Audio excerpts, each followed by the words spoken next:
Ces cabines préfabriquées et ces chalets toutes formes et dimensions confondues et d'une robustesse à toute épreuve sont produits ici, dans l'entreprise de production Kabam de Ain Mlila, à quelques 69 km du chef-lieu de Oulouaki. C'est là le fruit d'un savoir-faire qui s'étale sur 42 ans d'existence. Cette unité du complexe public d'Ivindus se place aujourd'hui comme le leader de la cabine préfabriquée au niveau national.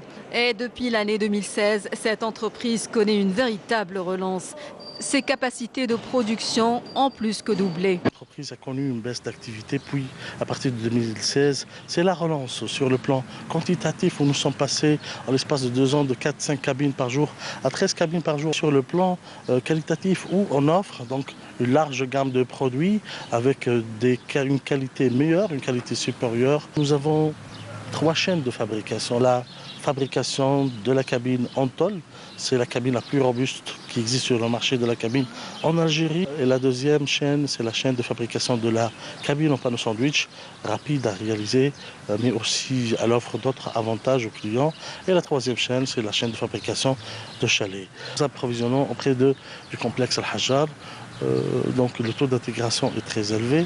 Cette redynamisation offre aux employés et à l'équipe dirigeante une occasion de contribuer au développement de cette entreprise nationale et de la production locale, avec en ligne de mire le retour des compétences algériennes établies à l'étranger à la tête de cette entreprise. Depuis 2016, نقولوا الحمد لله مع l'arrivée de monsieur le directeur Raouf ومع l'installation تاع la nouvelle structure institution Cabraf كاينه une amélioration في la qualité du produit, une amélioration في les conditions du travail, la production a doublé.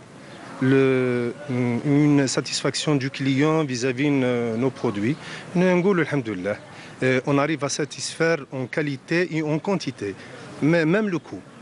On est en train de régler le coût de la cabine vis-à-vis de la disponibilité du produit sur le marché national. Cette entreprise publique qui compte de nombreux clients, notamment le ministère de la Défense nationale, a toujours répondu présente lors des catastrophes naturelles, notamment les tremblements de terre de Chlef et de Boumerdès et les inondations de Bab el-Oued.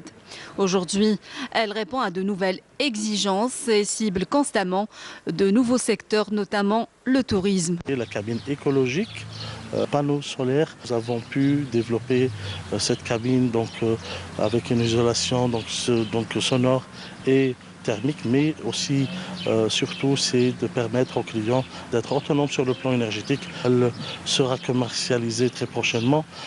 Nous avons déjà travaillé sur 2 projets avec des promoteurs dans le tourisme. Concernant les ambitions à l'export, le complexe Kabam Ain Mlila a toutes les capacités pour envisager à exporter prochainement vers des pays voisins.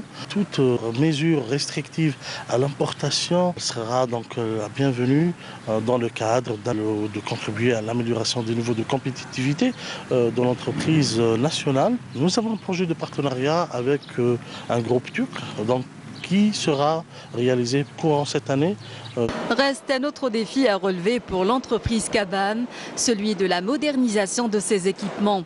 Il faut dire qu'avec un effectif de 724 employés, Kabam est considéré comme la première entreprise économique et le premier employeur dans la wilaya, contribuant aussi au développement de Ain Mlila, véritable pôle commercial et en mutation pour devenir aussi un grand pôle industriel.